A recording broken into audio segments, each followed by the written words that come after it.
এবার আসেন কোরবানিটা হুজুর, আমরা তো যৌথ ফ্যামিলিতে অনেকে আছি, 3 ভাই একসাথে, 4 ভাই একসাথে, এক বাড়িতে। দেখা যাচ্ছে বাপের উপরে কোরবানি ওয়াজিব, ছেলের উপরে ওয়াজিব। বাপও দোকানদারি করে, ছেলেও চাকরি বাকরি করে, আছে না নাই? আমাদের একটা টেন্ডেন্সি বাংলাদেশের মানুষের যে এক বাড়ি থেকে একটা কোরবানি দিলেই মনে হয় শেষ, আর লাগে না।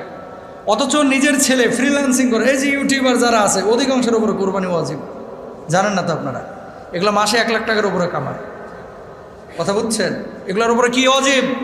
কোরবানি ওয়াজিব, কিন্তু অধিকাংশ দেয় না। কিছু পোলাপান দেয়, কি করে? আব্বাই তো দিচ্ছে, আমি দিব। বুঝছেন বিষয়টা?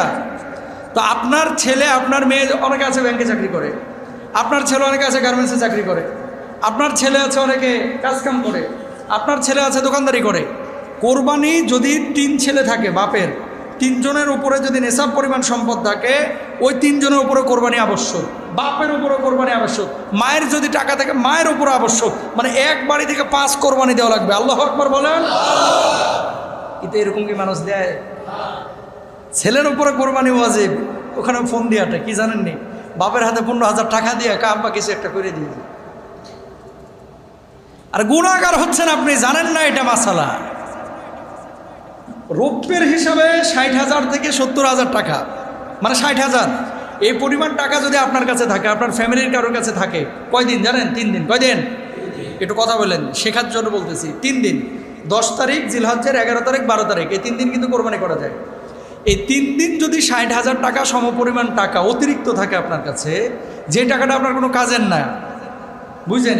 এই টাকাটা আপনার কোনো কাজের না, এক্সট্রা টাকা আপনার কাছে আছে, আপনার উপর কোরবানি আবশ্যক। যদি আপনার বউয়ের কাছে থাকে, বউয়ের উপরে কোরবানি আবশ্যক। যদি ছেলের কাছে থাকে, ছেলের উপরে কোরবানি আবশ্যক। যদি পরিবারে যৌথ ফ্যামিলির 10 জন সদস্য থাকলে 10 জনের উপরে কোরবানি আবশ্যক। কিন্তু কি হয়, মানুষ মাথা হিসাব করে না, হিসাব করে বাড়ি। এক বাড়ি থেকে দিছেই তো আব্বা।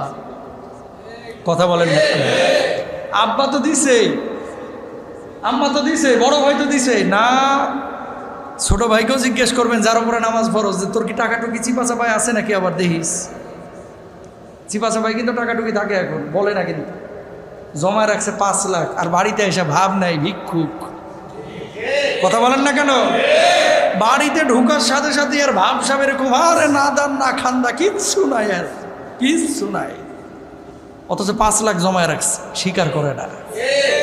চাই যদি আবার আব্বা ভাই যদি চাই, এই মিয়া, যদি আল্লাহর জন্য, পরিবারের জন্য খরচ করেন, আল্লাহ রব্বুল আলামিন অন্য দিক থেকে আপনারা পোষায় দেন, ঠিক না? সুতরাং একটু হিসাব নিকাশ করেন। ওই খালি মাথা হিসাব করেন না, মাল কয়জনের আছে এই হিসাবও করেন। এই 60,000 টাকা কিন্তু বাংলাদেশের না হলেও 20 কোটি মানুষের মধ্যে, না হলে আপনি মিনিমাম 6-7 কোটি মানুষ পাবেন যাদের 60,000 আছে। অস্বীকার করতে পারবেন? আছে। গোপনীয়তা না, আজকে একটা পরীক্ষা হয়ে যায় জানার জন্য, সচেতনতার জন্য। 60,000 টাকা জমানো আছে, বেশি না, মানে 60,000, অনেকে 10 লাখও থাকতে পারে। এরকম এখানে নিচে কয়জন আছেন একটু হাত তুলেন তো, হুজুর 60,000 টাকা আমার আছে? ওরে আল্লাহ, এই মাত্র কয়জন? আরে ডিপোজিট করে রাখছেন অনেকে, ব্যাংকে ট্যাঙ্কে আছে না, এরকম অনেকে আছে, বাবা কারোর কাছে পান। এই মাত্র 5-7 জন, মাশাআল্লাহ। তার মানে বোঝা যায় আমার মসজিদে ম্যাক্সিমামই গরিব। ভালো, গরিবের আগে জান্নাতে যাবে, আপনারা যায় আলহামদুলিল্লাহ। স্বীকার করলো না, আবার পাশের জন যদি তাকায় ফেলায় তো টাকা ধার চাইব, যে হুজুরের সামনে হাত তুলছিস না, দে টাকা দে, 5,000 হাওলাত দে। 60,000 টাকা এটা এই জামানায় আহামরি টাকা না। এই সময় অনেকে বাসা ভাড়া দেন 20,000 টাকা, এখানে আছেন না আপনারা? আছে আলহামদুলিল্লাহ। তো যাই হোক, আমার সামনে স্বীকার করেন বা না করেন, আল্লাহ তো দেখতেছে, আল্লাহ কিন্তু দেখতেছে। চেষ্টা করবেন ইনশাল্লাহ, বলেন। তো এই পরিমাণ টাকা যৌথ ফ্যামিলি, আপনার বউয়ের যদি জমানো থাকে বউয়ের উপরও কিন্তু আবশ্যক, ছেলের যদি থাকে ছেলের উপর আবশ্যক। এটা একটা ভুল কনসেপ্ট আমাদের। আবার আরেকটা ভুল দেখেন, সে চাইলেই কিন্তু 20,000 22,000 টাকা দিয়ে একটা ছাগল আইনে কোরবানি দিতে পারে, কিন্তু সবসময় গরুর দিকে টান, বসে স্বাদ বেশি তো। কথা বোঝেন নাই? চাইলেই কিন্তু 20-22,000 টাকায় ছাগল আনতে পারে, কিন্তু ছাগল আনে না কেন? ওই ভাগে 7 জন মিলে তারপরে গরুটা দিবে। জায়েজ আছে, বুঝছেন কথা? জায়েজ, কিন্তু এর মধ্যে তো একটা সুদখোর ঢুকে যেতে পারে, এর মধ্যে তো হারাম টাকা ঢুকতে পারে। পারে কি পারে না বলেন? পারে।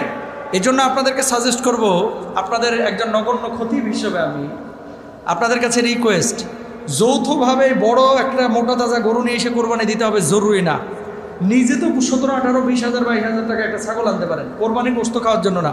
গোশতের জন্য তো প্রতিদিন হতাইতেছে আপনার, এই যে জামতলা বাজারে তো দেখি, ওখান থেকে গোশত নিয়ে এসে খান সারা বছর। কিন্তু নিট অ্যান্ড ক্লিন কোরবানির জন্য একটা ছাগল হোক, ভেড়া হোক, ছোট হোক, কিন্তু পরিষ্কার পরিচ্ছন্ন, যেখানে টাকার কোনো ভেজাল নাই, এরকম কোরবানি দেওয়ার চেষ্টা করবেন ইনশাল্লাহ। বলেন এই সবসময় দলবদ্ধভাবে করতে গিয়া অনেক সময় কিন্তু হালাল হারাম সংমিশ্রণ ঘটে যায়, স্বীকার করে না। তো কেউ বলবে যে ভাই আমার ভাগে 22,000 পড়ছে না, 12,000 হালাল আর 12,000 সুদের, ওর জীবনে কেউ নিবেনি। কথা বলেন, আপন ভাই হলেও নেবে না, যদি আপন ভাই হয়। আর আপনারা যারা অভিভাবক আছেন এখানে, আপনাদেরকে বলি, এই বুড়া মানুষগুলো বিশেষ করে, আপনারা যারা অভিভাবক, আপনাদের একটা কাজ করতে হবে। কি? অনেক সময় ছেলেমেয়েরা চাইলে আলাদা আলাদা কোরবানি দিতে পারে, মনও চায়, কিন্তু এই বাপ মার লাগে পারে না। বোঝেন নাই কথা? বাপ মার একটা আবেগ কাজ করে, তোকে এক লগে বড় করছি, এক লগে থাকোস, এক লগে খাচ্ছিস, এক পাতিলাই এই ডাল চাল এক পাতিলি রান্না হচ্ছে, একসাথে করিস, তুই একসাথে কোরবানি দিলে সমস্যা কোথায়? এই দুই ভাই মিলে গরু কিনে নিয়েছে, অথচ এক ভাই হালাল কর আর এক ভাই বিশ্বাস করেন হালালের কোনো বালাই নেই, ও হারামের উপরে ঘুমায় থাকে। আবেগ দিয়ে এগুলো চলবে না, এগুলো বিবেক দিয়ে কাজ করতে হবে। কি দিয়া? বিবেক দিয়ে। খালি ভাই থাকলেই বাপ মা চাপায় দেবেন না, বাপ মা চাপায় দেবেন না। এক ভাই ব্যাংকে চাকরি করে, সুদী ব্যাংকে, কথার কথা, যার মানে ইনকাম নিয়ে প্রশ্ন আছে। এক ভাই মনে করেন বিটকয়েনের ব্যবসা করতেছে উল্টাপাল্টা, এক ভাই মনে করেন জুয়া খেলতেছে, এক ভাই মনে করেন মদের ব্যবসা করতেছে, এক ভাই ডিরেক্ট সুদী কারবার করতেছে।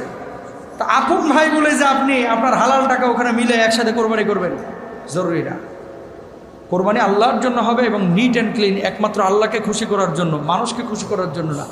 আরেক শ্রেণীর মানুষ আপনারা আছেন, ওই বাড়ির এতগুলো মানুষ দিতেছে কোরবানি, আমি না দিলে মানুষে বলবে এটা কি? জানো না? জোরে বলেন, মানুষে কি বলবে, এই জন্য কোরবানি দিবেন না। আপনার সামর্থ্য নাই, আপনি দিবেন না। সামর্থ্য আছে, আপনি দিবেন। সামর্থ্যবানদের জন্য কোরবানি, সবার জন্য কোরবানি না। আবারও বলি, সবার জন্য কোরবানি না। এটা নিয়ে এত ভাবাভাবির কিছু নাই।